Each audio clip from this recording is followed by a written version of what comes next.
Hello guys, अगर आप ये ब्लैक स्क्रीन डाउनलोड करना चाहते हैं तो लिंक इसका डिस्क्रिप्शन में है।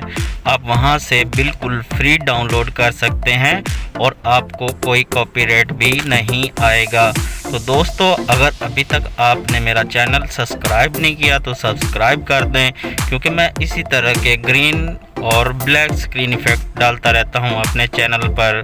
तो दोस्तों, फ्री में डाउनलोड करें, कोई कॉपीराइट नहीं।